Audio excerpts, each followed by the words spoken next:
and welcome back to the Cover 3 podcast here on CBS Sports. That's Tom Fornelli. That's Danny Cannell. I'm Chip Patterson coming to you live at youtube.com/Cover3 and everywhere you get your podcasts on demand. Thanks for hanging out. Smash that subscribe, smash that like, and come and join us in the chat, aka the Cover 3 tailgate, where Ian has a very important question. Gents, are we doing a live reaction show to the playoff rankings tomorrow night? You're darn right we are. Okay, youtube.com/Cover3. Tentative start time, 8:15 p.m. Eastern time. We'll be going live probably as the top 25 is still being revealed. We realized that, we went, as soon as the top 25 is out, we'll go live. But man, last year as we were waiting to go live, saw the tailgate was jumping. So, hey, we're just going to join the party. We'll hang out. We'll watch it all together. For the audio listeners, we might do a little bit of a reset before we do the full breakdown. But 8:15 is our scheduled start time. The release show starts at 8, but they say it's going until 8:45. Tom, 45 minutes for a rankings release show. I'm pumped. We're going to talk about numbers. Woo! So that will be one of two shows that we've got for you. Again, Tuesday, 8:15 p.m. Eastern time, youtube.com/Cover3. Earlier in the day, our regular noon Eastern time show on CBS Sports Network. But as you are joining us here today, as we are getting going, it is upon further review. We are going to give you some of our final notes from the weekend. We are going to be looking at the new AP Top 25 in Poll Assassin. We've got our PNC Brilliantly Boring Wins of the Week with a team that hits a little close to home, and more on the coaching carousel as we continue to track fallout from Hugh Freeze's firing, hot seat watch, and even some assistant coaches on the carousel. But we begin with some news that we were not able to address during yesterday's emergency reaction pod because it came a little bit later on in the day. It is that Nebraska quarterback Dylan Raiola is out for the year. In the instant reaction show, we mentioned that the win for USC was a little bit of a, okay, you won. But everybody who watched that game understood that Nebraska was bringing the fight, and then the team just changed as soon as Dylan was knocked out of that game. Incredibly disappointing for Matt Rule and the Cornhuskers in a season where they were lurking exactly where they wanted to be, right there. We talked about the middle of the Big Ten all the way back to Big Ten media days and wondered if Nebraska was going to be a team right there in the mix of that pack. They were there. But obviously, big adjustments to our expectations now that they lose their QB1. What's the path forward for Dylan, for Nebraska, Matt Rule, and more? One, wish Dylan Raiola the best, right? You want to see him healthy. You see him, come back full speed next year. I think Matt Rule coming back does signal like these two are going to be coming back next year. So I think you've kind of laid a foundation where for Dylan Raiola, now you start recruiting guys. I mean, essentially, if I was a quarterback and the portal atmosphere that we're in, that's what I would be doing if I was him, going out trying to attract more talent to throw to along the offensive line, probably specifically. I'd probably start there. And then from the other aspect, Nebraska's standpoint, where did they go from here? I don't know if they can rely on Emmett Johnson to do that without much of a pass game. Because I think we saw some limitations with what they were able to do with their backup coming in the game and TJ Lateef. I heard you guys talking about it on the post-game reaction show.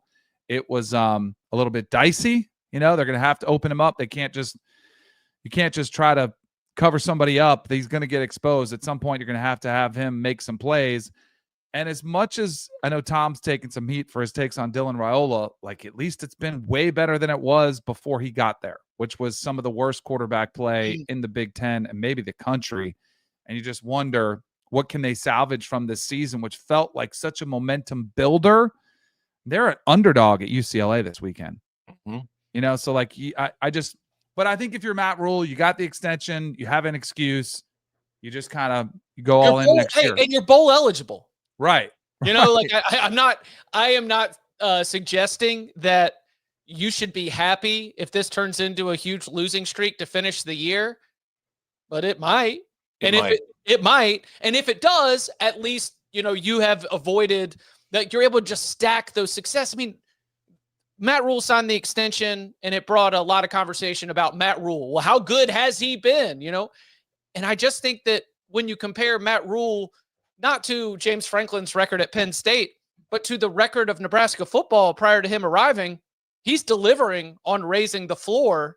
And if, you're able to be bowl eligible, even when you lose your star quarterback, I will be very curious to see what the development plan is sort of throughout the depth chart the rest of the way for the Cornhuskers. Yeah, I mean, the injury sucks for everybody involved. Like the loss knocks them out of the playoff picture. And I mean, clearly, now you probably can't expect to keep winning, even if your playoff odds were slim. But now that you've lost Raiola, they're done because you lost that game.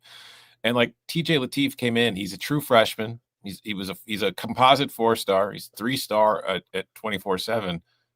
But like, you didn't bring him to Nebraska with the idea that he was going to be playing this year. He is a development quarterback, somebody you're planning on having in the system for a few years, and hopefully he can take over as a starter down the road. The plan was Raiola's our starter this year. Raiola will be our starter next year. Now Raiola will be back next year in all likelihood. I mean, you're probably going to hold on to him in the portal. You've committed that money to Rule. You'll probably commit the money to Raiola to make sure he stays.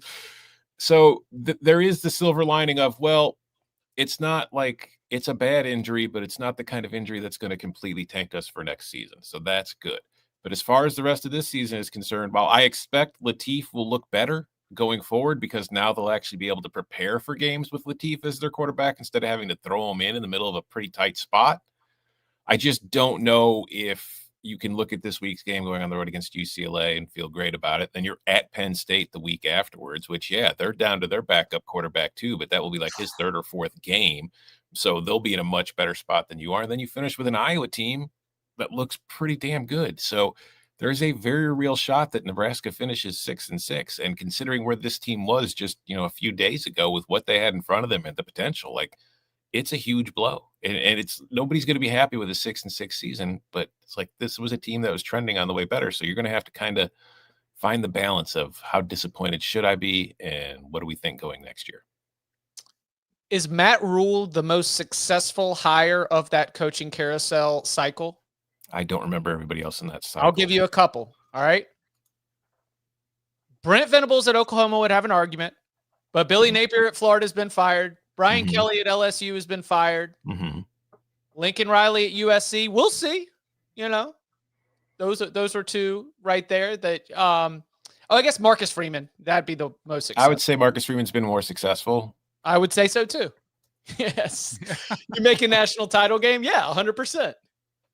I mean, Riley in his first year went 11-3, got to the Pac-12 championship, and then has been bad since. Well, not bad, but like USC and Oklahoma are currently still in the running for a playoff spot. So I don't know if I could say Rule has been more successful than they have, but I think he's been a success. It just, as all these other coaches from that cycle are getting fired, Matt Rule signs an extension. You're just, again, just taking a step back, looking at what we've got. Matt Rule now with a great coaching challenge. He will earn. I tell you what, Matt, you're going to earn that extension money these next couple weeks, boy. You gotta piece this thing together, figure out a way to try to get a couple wins as they continue to move ahead. All right.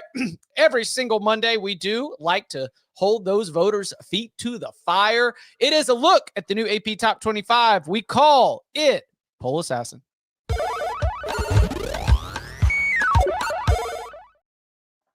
All right, new AP Top 25 poll released on Sunday. Top 7, no changes, but a whole lot of shuffling within the top 25. That's because teams like Vanderbilt and Georgia Tech and Miami and Tennessee and Cincinnati all lost and all fell more than a half dozen spots. That led to a big jump up for the Oklahoma Sooners, up 7 spots to number 11. The Texas Longhorns also up 7 spots to number 13. The Utah Utes up 7 spots as well. Tom, either the rankings as a whole, any in particular ballots? Do you want to address head-to-head losses not mattering if it happens in the Red River rivalry? And there's a lot to go this week. I'm going to start with the lowest hanging fruit, in my opinion. And we talked about this on Saturday night. There was going to be one 3-loss team in the top 25, and we all knew who it was going to be, and it's Tennessee. Tennessee hanging on at 23 with guys like Pete Yanity putting them at 15 on their ballot. Whoa. Tennessee is 6-3.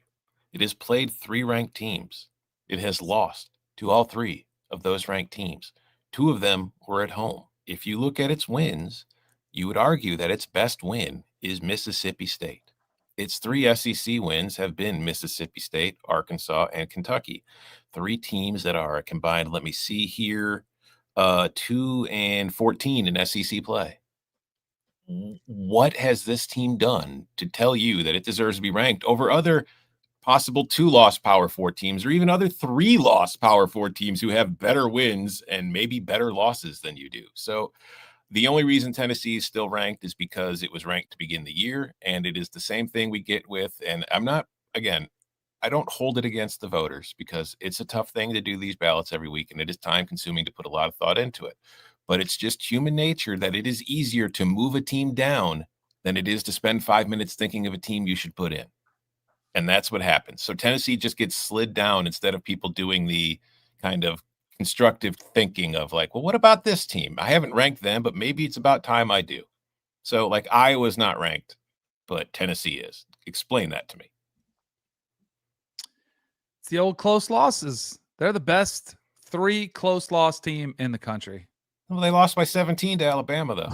I know. It is fairly ridiculous. I did want to hit on, so I feel like I've been a defender of Miami. I mean, even after they lost to Louisville, I was saying, hey, they still could win the national championship. And they did not look good against SMU. I still think SMU is a pretty good football team, so I don't think that should be a devastating loss. And yet it's such a recency bias thing, which we all get caught up in. How the heck is Notre Dame and Miami so far apart? Like, I wouldn't have a problem if you had Notre Dame above them, even though they did lose the head-to-head. But Miami's body of work, I think overall, is significantly better than Notre Dame's, and yet they're not even close in the 8 spots different for the Canes. I think is completely ignoring the on-the-field results. I'm going to push back a little on their resume being significantly better than Notre Dame's. I mean, they beat Notre Dame. That's like they are both 6-2 teams, and there is a head-to-head result that has Notre Dame losing at Miami by 3 points. But Miami's best win is South Florida, and I'm not denigrating the Bulls. They're a good team. But Notre Dame has played similar teams and won those games. Their other wins are Stanford, Florida State, Florida, Bethune-Cookman. Those aren't great. And they've played 2 other good teams besides Notre Dame in Louisville and SMU, and they've lost them both. So, I mean, I don't think their overall resume is that much better than Notre Dame's, but the fact that they have the head-to-head win should probably carry a little more weight. But again, it's just the same process. Where were they this week? Okay, slide them down because they lost. This team won. Keep them the same or move them up. Well, all right. So we talk about, rankings versus ratings a lot. Like, are you a power ratings type person when you fill out a ballot, or are you a rankings who judge the resume or the whole body of work? I mean, Tom, you've done power rankings before. I mean, one of my first blogging gigs was an NBA power rankings weekly assignment for a website called the Hoop Doctors. And I think in those kinds of assignments, when you're given a ballot and you're doing it every week, you are very prone to recency bias. One of those teams has won 6 games in a row. The other one's lost 2 of 3. So even and I don't know whether that's a fair thing or not, but if you're just giving it every single week, you're saying, how do they fall far apart? Because every time I look up, one of these teams is losing or tied 7-7 at halftime. And then, but that is such luck of the draw. Cause I had some people this morning hit me up on X. They think I hate Notre Dame. And they're like, well, Notre Dame's gotten better for 6 weeks in a row. Are we sure? Did we watch against Boston College? CJ Carr struggled somewhat. Yes, they've won 6 in a row. But if you had the Miami Notre Dame game happen 2 weeks ago and you had the Texas A&M game happen this weekend, Notre Dame probably would be well below Miami if they happen. And as we judge things based on resumes, timing does matter, which doesn't seem right the way we select our teams. I get that it comes into play. And again, I think Miami, I think a lot of these will solve themselves, and Miami's not very good. And maybe they lose another game and it's a non-factor. But when we get to that point where we stack up their resumes, if Miami does win out, they would have better opportunities and better wins. Well, they do have a common opponent, right? They both play Pitt. Still left. So maybe that's one you could glean from it, where Miami could have an opportunity to make some ground on Notre Dame. Or Pitt could have an opportunity to beat them both. Mm-hmm. Granted, Miami looked awful. They didn't look like a playoff team to me, but I think that's also, and I know Tom wanted to do something about this, like Kirby's smart. And boy, these coaches are geniuses, absolute geniuses. Because you're watching the Florida game, and I'm thinking, these two teams don't look that good. Like either one of them. Like Florida's playing out of their mind, but I'm thinking Georgia, are we sure they're one of the best teams in the country? And then what does Kirby do? As soon as he gets a microphone in front of his face after the game, he's like, well, I tell you what, that Florida team, boy, that Billy Napier's got one of the best rosters. He assembled one of the best rosters in the country. And this was one of the best. This is what happens in the SEC when you go week in, week out. Ooh, man. Instead, when Mario gets beat, he's complaining about bad calls. And as opposed to saying, you know what, that SMU team was in the playoffs last year. They're a really good football team. This shows you how tough it is to play in the ACC. They don't do that. The messaging from the SEC is so on point that it's all of them. They preach that narrative, and it helps them all. I will say, Mario Cristobal had to have been thinking. I mean, I'm not. We can't be counting on Mario Cristobal for a lot these days. No, you definitely can't count on him to handle the messaging to represent the ACC. I mean, if I'm Jim Phillips, PhD, MD, there's no way that I'm picking up the phone and being like, Mario, come on, man. Like, you were right. Why couldn't you do that for us? I mean, why couldn't you do that for us? That was win as a double-digit favorite against an SMU team that just lost to Wake Forest 13-12. The ACC is a broken home. Meanwhile, the SEC is sending you pictures of their entire family, the mom, the dad, and the 10 kids all wearing the same outfit in like the pumpkin patch every fall. Yep. Even though they're probably fighting every day behind closed doors. Yeah, but that's not what matters. That's not what matters. Mommy, what did Daddy do to get us so rich? Well, he sat on a Zoom call and said, nothing on my end. Thanks. Oh, man. Good stuff. All right. Anything else from the rankings or individual ballots? I was a little bit, as I mentioned on Saturday night, an Iowa, a James Madison, a San Diego State, 2-loss Pitt, if you wanted to throw them in there as well. But there were certainly options. North Texas, 1-loss team. There's some significant options if you wanted to reach for somebody, but there also wasn't one team that I think is just at least best coming off a result. Iowa was off. So, I will say shout out to the 2 voters from last week that probably weren't very impressed with LSU's bye week, like the practices that they had. So they decided to take them out of the top 25 despite the bye week. Like, good for them. They probably were watching some film and just kind of but there was one ardent supporter. Shout out to Kirk Kenny at the San Diego Union Tribune, who's holding strong, still has LSU at 22 on his ballot. Tennessee is at 17. I mean, you know what? Losses, you got to put them in the context, like losing games. Yeah, I guess it matters a little bit, but where were you supposed to be at this point of the year? That's what I care about. So funny. All right. Coming up on the other side, we continue as we look at the coaching carousel and the fallout from Hugh Freeze's firing. Upon further review and more, next.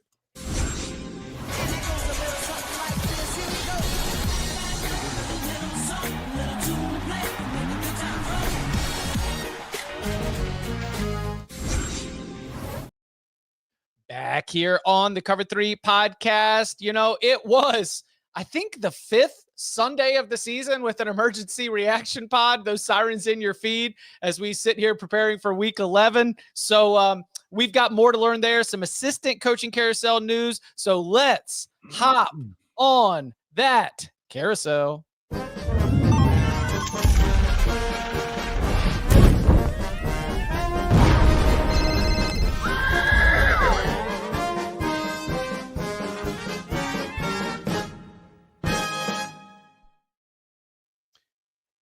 All right. As we mentioned on the emergency pod, there's no surprise to the news that Hugh Freeze is out at Auburn. Whether you were tracking the offensive production or the tee sheet, you had a feeling that something might be coming on Sunday afternoon.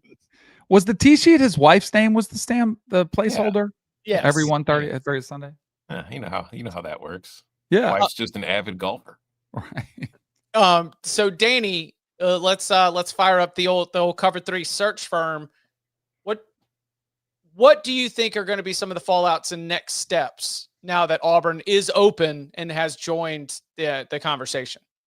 It's just going to get wilder and crazier. Although what I'm kind of more intrigued by is a lot of these guys that we have discussed as top candidates are all getting their contracts we worked and staying at the places they are, which I think is great for college football. You know, the fact that we saw Rhett Lashley on Friday, I think it's great for the ACC. I think it's great for SMU. I think that's huge for them. Matt Rule at Nebraska. So I do think some of the talent pool from the obvious choices is starting to dwindle somewhat. I wonder if Lane Kiffin, is looking around saying, man, maybe I should just go ahead and re-up now and announce it so it goes away. So I do think it's going to be even better for the top group of 5 coaches, some of the top coordinators that are in this pool that might be considered. And I also think it could be good for some of these interim coaches that are at spots like a Tim Skipper at UCLA. Let's say they win out. Maybe that's one where UCLA decides to go there. And I do think for DJ Durkin, who, if you look at this Auburn team and the way their defense has outperformed the offense, which was the majority of the problem, I just wonder if he could somehow, now their schedule is not easy, but I don't think it's crazy to think, how do you find something on offense? You can't call plays on that side of the ball. But if he somehow pulls off an upset or two, do these schools start looking at potentially at the interim guys, especially with the candidate pool starting to dwindle of the guys staying at their respective schools? Tom, we need to know. It sounds like the Auburn boosters got to Danny. Yeah. Yeah, the Auburn boosters that want DJ Durkin to have this job, they've gotten to Danny. I think he's a good football coach, good recruiter, really good defensive mind. You don't worry about anything in his past that might disqualify him from the job? No, not at Auburn. But at Maryland, perhaps? Danny's already there. No. I know exactly what you're talking about. I thought that was a lot of blame put at his feet for something that, yes, he's in charge of the program. I think he got way too much blame for what happened on his watch. I don't think he should be in prison for it, but I don't think I want him running my football program if that's the kind of stuff that might happen under his watch. I think be consequences for your actions. I think that Auburn can field a nasty defense with a lot of different coaches. I just think those are the body types. Those are the recruits that you've got that are going to be, it is not often that Auburn has a straight up porous defense. Sometimes they lack for skill position players. Under Hugh Freeze, it was the quarterback position was not a difference maker. But I'm not going to be like, I'm not ready to give DJ Durkin all the credit for maintaining. And you're right, Auburn's defense has been very good, but I think you gotta get out in those waters, Danny. You got to at least see what you got. So then I'll dive into the other obvious waters, which is everyone and their brother says John Sumrall is going to Auburn. Seems to be the way the winds are blowing, yes. And I do wonder if they lose to Memphis, would he be more inclined to take this job sooner rather than later if Auburn says, hey, if you want this, we need you ASAP? He's a ball coach, though. I can't. I think that sounds like a. But he could leave right after. He's not sticking around for the bowl game. No. That's right. Like a November 30th announcement. Yeah.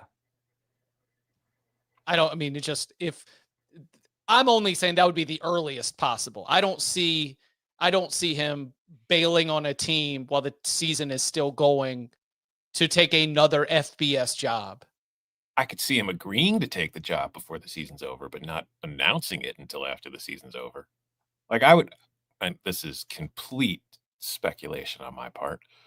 I could see a situation where it's like you prepare for this week's game, and then if you lose next week's game, maybe you start talking to your agent about that Auburn job, and maybe you start working something out there. But until you lose, and while you're still in, you're probably 100% focused on what you could do. Yeah, I would think also. No, I do. Again, my right off the cuff, as soon as you mentioned that, I thought about just sort of John Sumrall and the kind of coach that I have observed him to be. Didn't seem like it would be in character, but that is going to be a tough situation if we have a group of 6 coach straight up bail on their team to go accept a power conference job. I mean, I wouldn't fault him. I know, but it's just the optics are so bad. The optics are what they are because it's different. I know. Like you leave to go take an NFL job, no one freaks out about it. NFL coach steps down in the middle of a season so that he can go take a college job. Yeah. I don't know. Anyway, Summerall, like you mentioned, certainly on the top of that list. And I don't think it's that distracting. I mean, these guys are not watching film for 24 hours a day. I am. But and trust me, they are all in on their teams, but they do have a free hour a day to talk with their agent. They do have a free hour to pop on a Zoom interview that nobody has to know about. So I don't think that takes away much from what you're trying to accomplish. I mean, yeah, to your point, it's a job. It's not like I know that for fans and the way we treat it, it's like this is life. It's like, nah, man, it's a job. Like they've got other things going on. So yeah, no, it'll definitely, it's already happening with plenty of coaches. Like these conversations are happening. It's just, I feel like it becomes more of a focus if you lose this week than hey, this is out there. It's like John Summerall knows what's out there. All these coaches know what's out there and they know what their goals are and they're going to work towards achieving those goals. So what's the next job that opens? I feel like if Wisconsin was going to open during the season, it would have opened by now, but I can't say it won't open. I don't know. I mean, like, have we finally gotten rid of all the SEC coaches that we're going to get rid of, or is Stoops going to go next? Like, is Sankey bringing that down from the top? Like, listen, this week it's your turn. Next week it's your turn. We're going to dominate the news cycle. He's going full Goodell. He's dictating when you fire your coaches to keep people talking about the league. I'll tell you what job might come open, but it might not be a firing. It's Colorado. 2 bad losses. And I just look at Deion and I wonder where he is with his health, which has had, he's been struggling with it all offseason. He misses. This season, he's alluded to complications that he's got. And I don't think anybody would blame him. And then I wonder, what does Colorado do? Like if he says, I'm going to take a hiatus or I'm going to take a break or I'm going to step away, do they clean house with a new staff? Does he put an interim coach in that's a longer term interim? That is complicated for Colorado. And I think it goes above the coach too. Like I think the athletic director is probably kind of tied to that as well. Yeah. Because I don't know, like Rick George has been there a while. He's hired a lot of coaches. Obviously, I think regardless of the record, I think hiring Deion worked because it brought a whole lot of attention and money to your program. But I just don't know if he gets another shot to hire the next coach. God, man, Bud's not even here, and somebody else is trying to fire an AD. I'm not trying to fire him. I'm just telling you how it works, Chip. No, what you just said. Are we sure that AD is going to be able to make that hire? I'm sorry. I mean, fellas, has Rick George played a good run defense yet this year? Oh wait, no, I'm doing it wrong. Bud. Somebody pointed out recently, Bud trying to fire athletic directors is a pretty good bit. I don't know if he's tuned into it yet, but it is a valuable part of the coaching carousel politics, But Bud's actually interviewing for an athletic director's job right now. Right now, that's true. Tailgate is mentioning South Carolina. And you know what? This is interesting. So the weekend that Napier got fired, they fired the offensive line coach, switched things up. Now the weekend that Auburn fires its coach, they fired Mike Shula, the offensive coordinator who was supposed to give Lenore Sellers the Cam Newton 2015 MVP kind of offense. So we've just gutted the entire offensive staff. Is Beamer going to rebuild this thing from the ground up? Is he going to try to restart the clock somewhere? It is not looking great in terms of South Carolina right now. A little bit under the radar given everything else that's going on in the SEC, but the tailgate's right. It is stinky right now in Columbia. I don't know if Beamer's there next year, but I do feel like if South Carolina fired Beamer in season this year or even after this year, that is a stunning lack of self-awareness. in terms of your job, the other jobs that are open, and who you're going to go get. And also just like how it's gone there. Like he's been there for 5 years. You'll be going to a bowl, you've been to a bowl game in 3 of them. Last year you were in the playoff conversation. Like you lost a ton off of that team and you play a difficult schedule. Like I obviously you're not sitting there if they go, 4-8, nobody's thrilled about it, but like what are you hoping for? Your win total to start the season was 5.5. What do you think the Lenore Sellers impact of this? Like, is it similar to Billy Napier with DJ Lagwell? Now, DJ couldn't come out, so he was going to be in college somewhere. But Lenoris has not played himself into an NFL draft conversation. So does South Carolina value him enough to say, hey, we're going to keep Shane one more year because we're worried about losing Lenoris? Possibly. Is that his saving grace? But he hasn't played great. I mean, does Lenoris just go anyway because he's a tools guy? That's a lot of these quarterbacks that we looked at as the top of the. I wrote a whole story back in August about how the SEC's great return to glory was going to come on the backs of incredible top to bottom quarterback play. Oops. I mean, because we've talked a lot about this coaching carousel. I think the quarterback carousel is going to be pretty wild too, with some of these quarterbacks like DJ Lagway, like Lenoris Sellers, some of the group of 5 guys that are balling out. Just there's going to be some movement there as well. You want to talk about a quarterback and a future? You think Mike Locksley and Malik Washington are tied together? I was looking at Maryland today, 4-4, 4 games left, but 2 of them are against Michigan and Illinois. So we're like at Rutgers must win. And then they finished the year, I believe, against Michigan State in the last week of the season. Correct. Yeah. So Mike Locksley better hope so. Yeah, that Malik Washington is going to stick around, and that you can. There was a fake report yesterday, right, with Locks? Yes. Yeah. That gained a lot of traction. A lot of people fell for. Yeah. Well, that's the problem. Is there's a lot of reason why people might fall for that and like hit retweet and keep it going in the cycle because they got pantsed by 45 points on homecoming.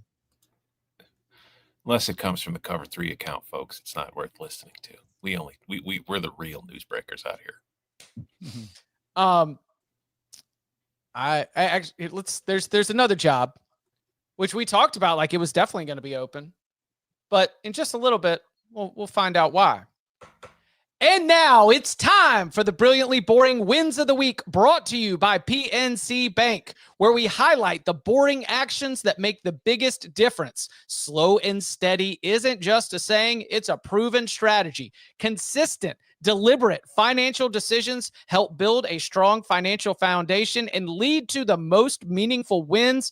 There is no need to chase risky ventures or fall for quick fixes. At PNC Bank, they keep your money simple and stable so that you can live with the confidence that your future is on solid ground. And we talk a lot about how sometimes college football games especially are lost and they are not won. And if you just take care of business and do the simple things, the other team will hand it to you. Like Wake Forest, which handed over multiple turnovers, committed 11 penalties, and now look up there, the losing streak. The drought has ended. Danny Cannell, your Florida State Seminoles, 42-7 winners. I did not have this as a main screen on Saturday night, so to go back and look at this game, nothing crazy, nothing over the top, just simple, effective, getting it done on both sides of the ball. What'd you make of the Noles on Saturday? A brilliantly boring win was exactly what the Noles needed. They played a lot of different guys at running back. Deuce Robinson had a big day. Tommy Castellanos looked healthier coming off that.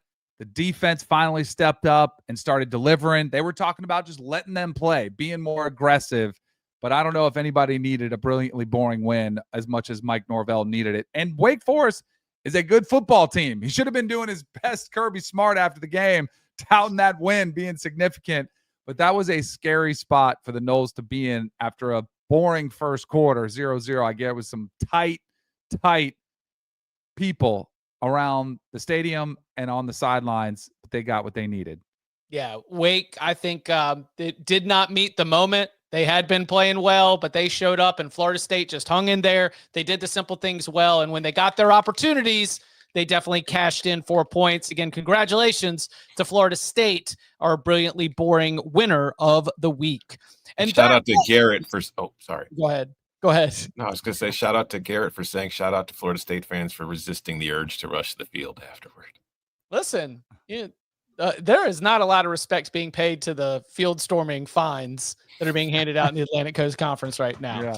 But those were the brilliantly boring wins of the week, brought to you by PNC Bank. Brilliantly boring since 1865. Brilliantly boring since 1865 is a service mark of the PNC Financial Services Group, Inc. PNC Bank, National Association, member FDIC. So do you think that obviously one win does not do anything other than cool the temperature, just sort of calm things down at least a little bit? Do you still foresee a change being made at the end of the season? No. Or do you foresee? Okay. I think it comes down to these last 4 games. How do you do as Clemson? Clemson and Florida are two games that should matter, right? Right. And if you can get to 8-4, now the fan base is going to be split. They're going to be fractured. They're going to want to make a change. But I think this coaching cycle is one that you would kind of want to hold out, ride one more year with Mike Norvell, and then the buyout reduces somewhat. You can make a better, decision, and you can give them one more chance to see how they can do. I think it very much, I'm going to take Michael Alford at his word, where he's going to evaluate this thing until the end of the season comes. They ain't going 8-4. Come on. No, I know, but if they went, let's say they go 7-5, their win total was 7.5. And I think I went under at the beginning of the year. I was like, I don't know if I see it, but we all reset our expectations based on the Alabama game, which was totally understandable. And then you lost. Let's see how bad the Stanford loss is by far and away the worst one. But if Virginia and Pitt finish as 9 or 10 win teams, which is probably going to happen, yes, I know they're brands that you should be beating, but I don't think it's going to look as bad at the end of the season. So they got to win one of the first of all, they cannot lose to Virginia Tech or NC State, and they have to beat one of, if not both, of Clemson and Florida. I say that's Stockholm syndrome. That whole thing we just heard right now was Stockholm syndrome. No. I've got it even better, because Mike Norvell, I say this lovingly, is pretty campy. Is that fair? Is campy a good term? Super optimist. Very much, I tell you what, guys. You go back, you look, Virginia, Miami, Pitt, Stanford. We're only 4 plays away from being undefeated. Mm-hmm. You can talk yourself into a lot of different outcomes right now. But yeah, the Stanford loss is the one that is extremely, extremely concerning, but also sort of the way that they respond. So this time they get the off week, they flush it, they come back and they respond this time with the win.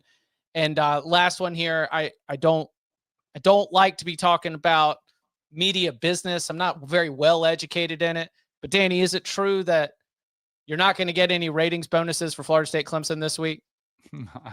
Have you heard this too? This is what I've heard. I don't know if that's the way that this works. Is that true? That there's no Nielsen rating points for the ACC network. ACC network. It probably is true. Okay. Yes, they're probably, but you know what? Neither one of them deserve it. So you get what you get. Is Dabo? Danny, let's do a quick heat check on that. What's your read on Dabo and Clemson? So I think Dabo is going to get a lot of pressure that he already's gotten before, because you made the move with Garrett Riley a couple years ago, even though you didn't want to. You made the move to go get Tom Allen, even though you probably didn't want to. Dabo is notoriously loyal to a fault. I do think the one thing that Dabo could do, and I think he should, is finally address the transfer portal issue and say, you know what? I was wrong, which I don't know if we've heard Dabo say that before, but I think Dabo needs to step up and say, I was wrong. We can make our roster better by going to the portal. We don't need 30 or 40 guys, but if we take 10 to 15, we could have this thing right back to where we want to get to. And that, I think, is the best outcome of this season for the Clemson Tigers. I don't think he does it. Really? I don't. I mean, what has Dabo ever shown us in his tenure to make you think he's just suddenly going to give up on his beliefs? This will be his worst season by far. Yeah. So, but Because he's been able to say, look at these championships, look at these 6 straight titles, look at this. He can pound the table with his resume until this year. Now he can't. Danny, they're calling him Mike Gundy with title rings. Oh, I know. That's what they're calling him. I'm not saying that, but they are calling him Mike Gundy with title rings. Games past Tyler and Spartanburg. You're not willing to change. I mean, it is. So the athletic director, Graham Neff, was at the post-game press conference. Dabo's cracking jokes. Maybe Graham's going to fire me. I don't know, man. Is he a quick hire at some good school? I don't know. Not unless he addresses this issue. We talked about it with Auburn. The way they say, like, it's Auburn's like Clemson. Wait, does Clemson have the lake, but without a lake? Auburn's like Clemson, but without a lake. And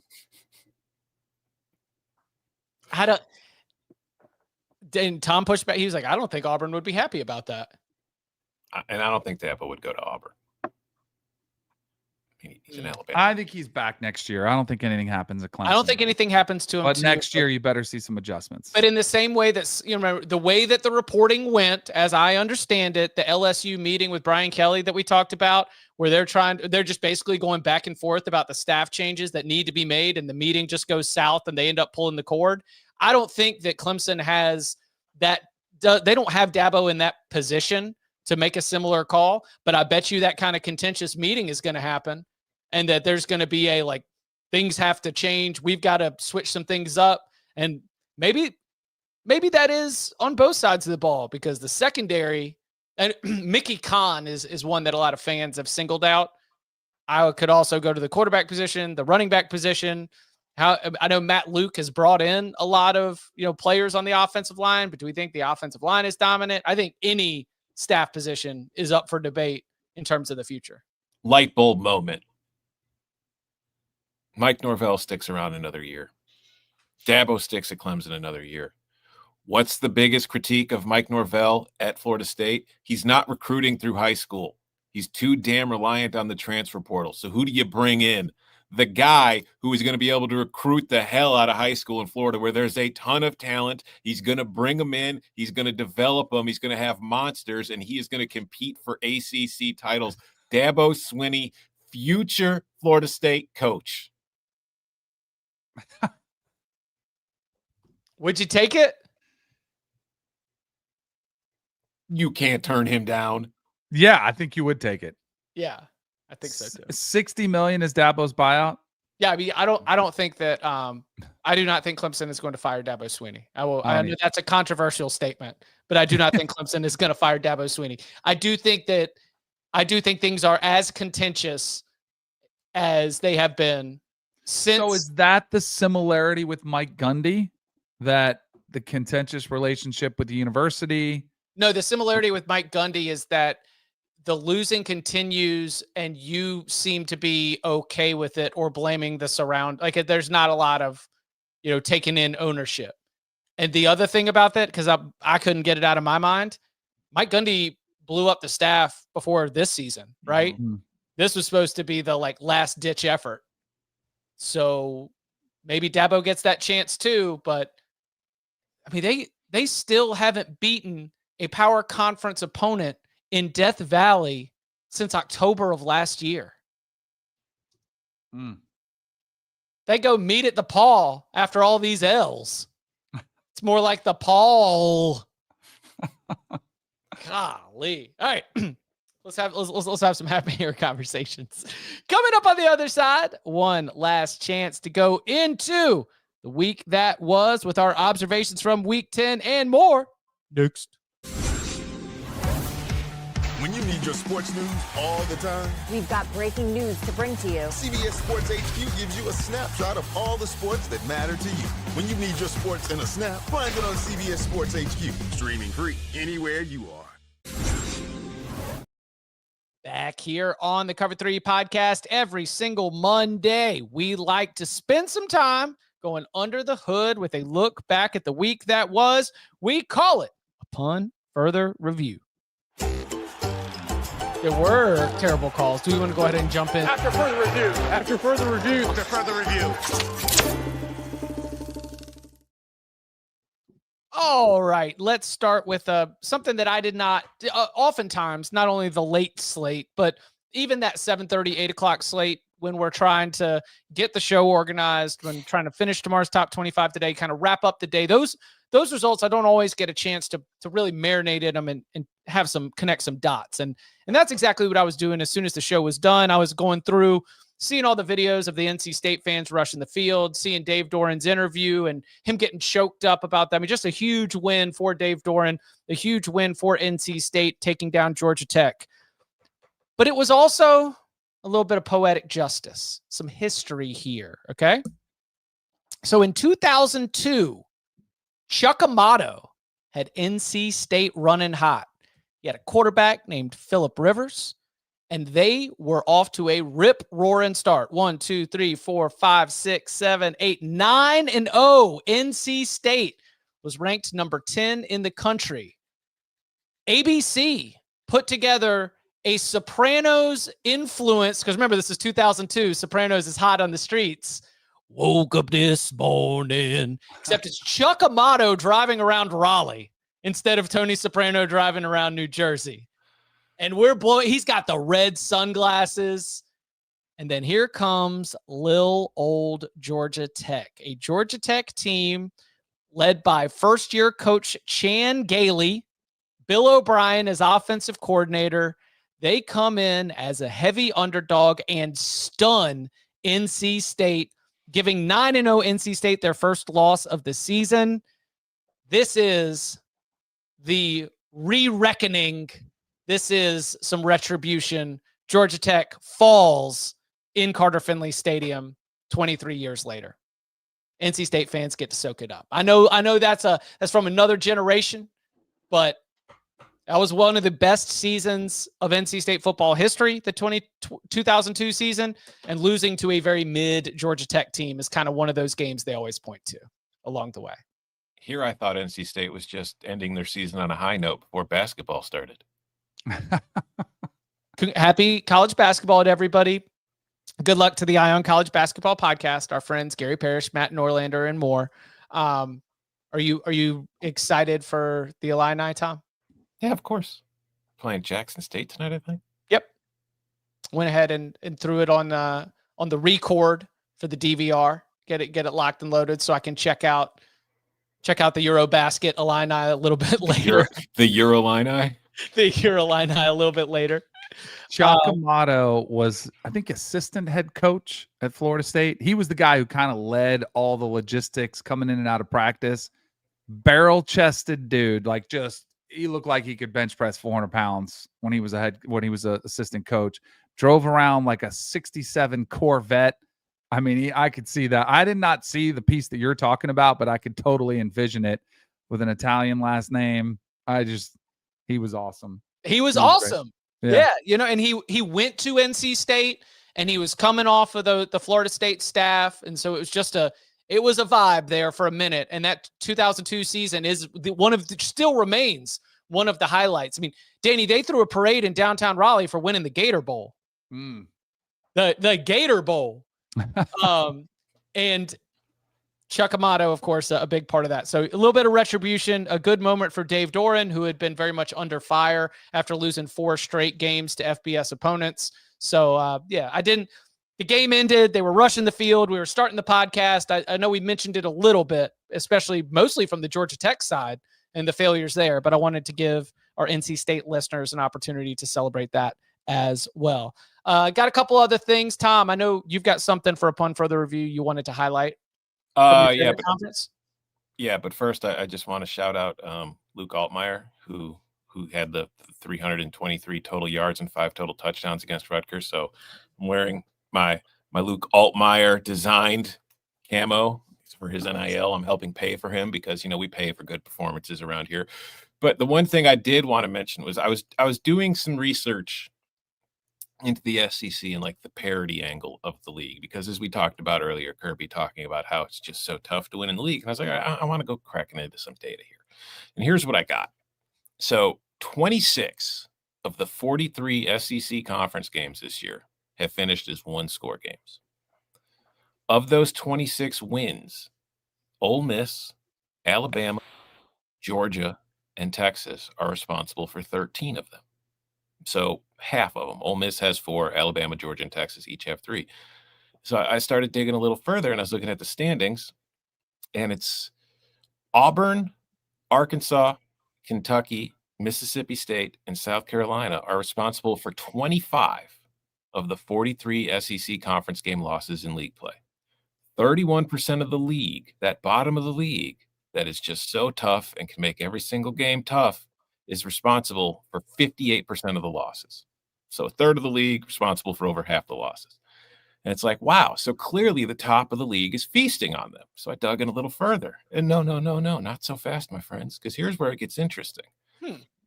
Those 5 teams are responsible for 11 of the top 5 teams in the standings, which is Ole Miss, Alabama, Georgia, Texas, and A&M.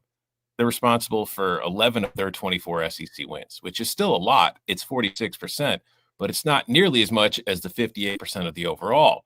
This suggests that it's the middle of the league that benefits from the bottom of the league far more than it is the top. So the league is being propped up, as far as the standings are concerned, by the horrible teams in it, but it's the teams in the middle taking advantage of it. So the teams at the top, actually legitimately good. Everybody else might be being propped up a little bit. I'm so glad you explained that with a good takeaway. I mean, of all the Cover 3, everybody in the Cover 3 family, these are the 2 worst people to try explain math to. Okay. Right. Where's Bud when you need him? Yeah, where's Bud? Danny and I get the look, and I've seen it before, of like a golden retriever after it hears a funny sound. Start explaining too many numbers, I get all dizzy. But so my next thought here, Tom, is to say, who are those middle tier teams that are being propped up? Because we just showed on youtube.com/cover3 the standings with the top 5 and the bottom 5. I guess that would say the Tennessee team that we were roasting in Oklahoma, Vandy, Tennessee, Mizzou, LSU, and Florida.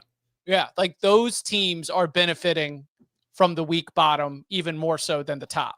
And to respond to a comment question in the chat from James Briley, what's the comparison to any other conference?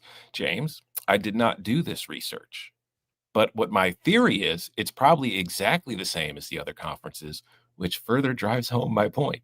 It's really not all that different in the SEC than it is the Big Ten, the ACC, or the Big 12. Everybody beats up on the bottom, and the teams in the middle benefit the most, but it's the teams at the top that are actually good. I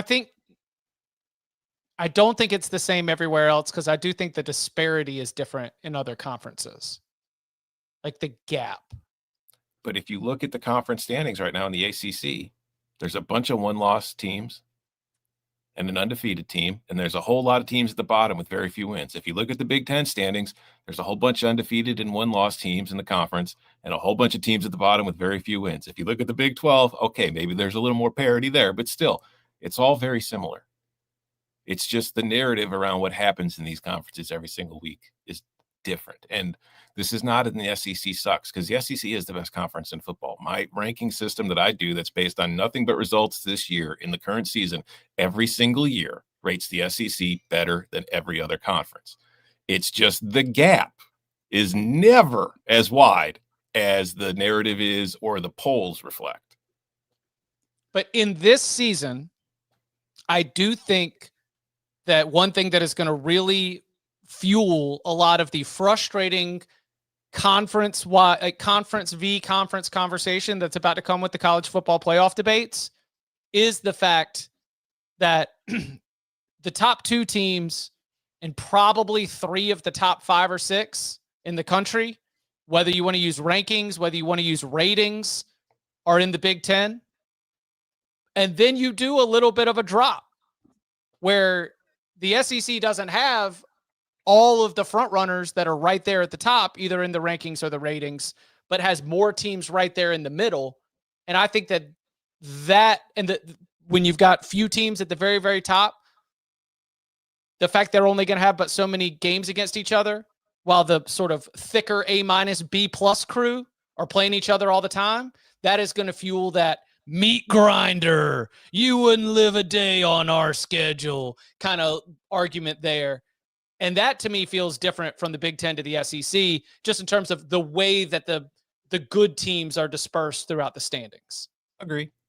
But also there's some bad luck of the schedule for Ohio State, Indiana, that they don't play some of the better teams on the back end. Ohio State has Michigan, but go look at Oregon. Oregon plays 3 what should be top 25 teams. Like their last month of the season is as tough as anybody in the SEC's, and yet I haven't heard anybody mention Oregon's home stretch and how much of a gauntlet it's going to be. Well, because that doesn't fit what we're trying to sell. But I will also mention, because you also hear SEC fans and SEC media types talk about how the league is 10-4 in non-conference against Power 4 competition this year, which is 100% true. They went 10-4. The Big 12 is the only other league with a winning record against Power 4 other conferences, but that's propped up by going 6-1 against the ACC. But what you don't hear is the 10 teams the SEC beat. Would you like to hear them? I'd love to. Do you have it? Yeah, Virginia Tech twice, Baylor, Clemson, Syracuse, Arizona State, Michigan, Notre Dame. Those are good wins. Although Arizona State's in a bad place now, but it was a good win at the time. Kansas and Wisconsin. Not exactly a murderer's row of non-conference. Yeah, I hear 4 bowl teams in those 10 wins. Mm-hmm. You know? Speaking of, by the way, those Oregon Ducks, this very challenging home stretch for the Ducks does begin as our big-time game, right? At Iowa? Mm-hmm. Yeah. Oregon at Iowa. Big time on CBS. And the odds makers have the Ducks as a 5.5-point favorite. Ooh, boy. Big game. Did you see Phil Parker's comments? Oh, did he do another, they've got a well-funded roster? Oh, yes, he did. Yes, he did. Oregon first half. Go. You get Oregon first half -3. Let's go. It's statement time. Let's see it. All right, Danny, anything you want to turn our attention to from the weekend that was? No, I think we hit a lot of it. Mikey, do we have that UTSA graphic?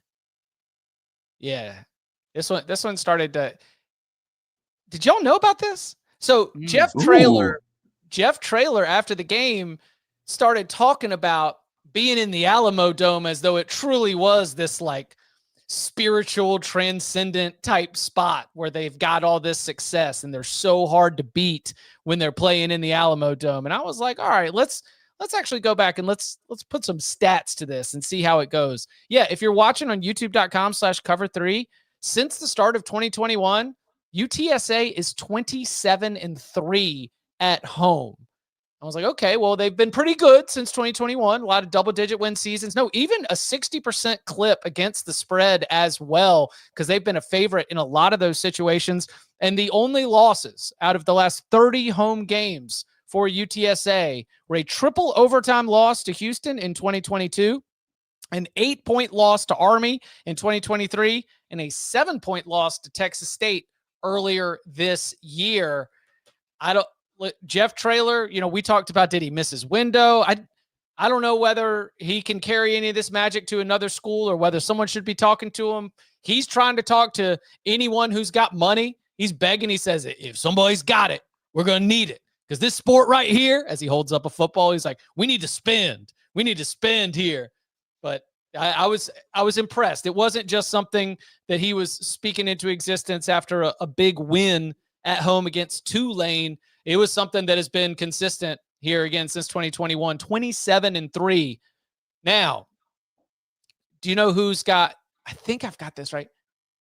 I think the best against the spread record, not against spread, the best home record since 2021. Anyone want to guess? Best home record since 2021? Mm-hmm. Ohio State? Alabama's 31-1 in Tuscaloosa. Oh, and Ohio State's got the one loss to Oregon, and then they got a loss to Michigan on there too. Yeah, forgot about that Oregon loss. I was like, damn. We talked about those were years we talked about the dynasty is over. Like we are for social media clips talking about it was like, yeah, they just can't do it anymore. Saban doesn't have his fastball. Oh, Kalen DeBoer, they won't buy it. 31-1. Bryant Denny Stadium. Pretty impressive. Okay, let's see. I got one more. Okay. Mikey, if you want to throw up the chart that I sent you earlier before the show began. It's oh wow, what happened on all the way on the left there? Unlucky. Oh, did Duke get lucky? Oh man. Wow. Huh. Duke finally getting luck on your side. Good for you. Proud of you. This is our friend Parker Fleming, Stats O War on Twitter, with the weekly release of Did We Really Get Beat That Bad, which calculates net success rate. That is a dramatic success rate advantage for the Clemson Tigers in a loss to the Duke Blue Devils. Wow. Yeah, I mean, that would have been what, looking at the other side where the very lucky Illini are fourth, that was probably a higher success rate than, yeah, that would have been the third best, I think, because that would have been just ahead of Indiana over there, maybe. So play-wise, Clemson was the third best team in the league this week, or country last week. Wow. Good golly. Hey, Tar Heels. Also, what do we do with Baylor coming out of a 30-3 win where Sawyer Robertson has a whole bunch of yards and a whole bunch of touchdowns and UCF can't do anything offensively? What do we do with that? They needed it. Feels good. Right. Enjoy it. I mean, I don't know if I'm taking anything away from it. Yeah. Danny, I mean, you did ask about the coaches, like the next possible move. I mean, this is where I think you got to keep a real close eye on these last few games for Baylor. Also, Sawyer Robertson is draft eligible, so he's not coming back because he's going to be a stud coming out. They get Utah at home next, so enjoy that 30-3 win. Well, it's Utah. Hold on, I wrote about this because Baylor ended up being one of our notable risers in the CBS Sports 136 this week. Let's see. Baylor was up 13 spots to number 45. Yeah. Utah, Arizona, and Houston are the three teams left on that schedule. So they're 5-4. Just need to get one. Just need to get one, but it might But you got to get two. I think you got to get two. You definitely want to, but you got to get at least one. I mean, just philosophically, I'm having trouble thinking that if you're an athletic director, you're really going to hinge your decision on whether a coach is going to be replaced based on like, okay, if he's 1-2, we fire. If he's 2-1, he stays. I mean, you have to, right? I mean, it just as a leader. Guess what? That's the reality. It happens every single year in most places. Granted, I mean, the games that happened before that impact that role, but it gets you to the point where it's like if he wins two of these games, we'll keep him. And do you think that that's just because of the way that a fan/booster thinks as well, and the money that you would need to raise to be able to do the buyouts or the changes or everything? Like we're all idiots. You're the idiots making the decisions are no different than us or the idiots watching. We're all idiots. I mean, if Hugh Freeze would have beaten Kentucky, he still would have been there. Yeah. He'd be there this week. And then if he lost this week, he'd be gone. Right. We're idiots, Chip. This is a dumb sport followed by dumb people and run by dumber people. That's what this is. All right, Dave, here's the deal. 3 games left. 2-1. Good luck. Go get them. Yeah, go get them. 2-1, you're good. 1-2, I'm sending the U-Haul truck. Crazy. All right. We will be back. 2 show Tuesdays. We will be on CBS Sports Network at noon Eastern time, getting you set for the week ahead. Then at 8:15 p.m. Eastern time, we will go live at youtube.com/cover3. The top 25 rankings we expect will be kind of released. We're going to react to them about as they are being announced. So then we'll be able to give our full reaction to the 1 through 25 after it's out. But we want to go ahead and get that conversation started with those of you who are hanging out, watching live. So 8:15 p.m. Eastern time, around there is when we will go live on youtube.com/cover3. noon Eastern time on CBS Sports Network. Then back here at youtube.com/cover3 at 11 a.m. on Wednesday for Big Game Breakdown. And you can follow him on Twitter at Tom Fernell. You can follow him at Danny Cannell. You can follow me at Chip_Patterson. Gentlemen, thank you very much. Thank you. See ya.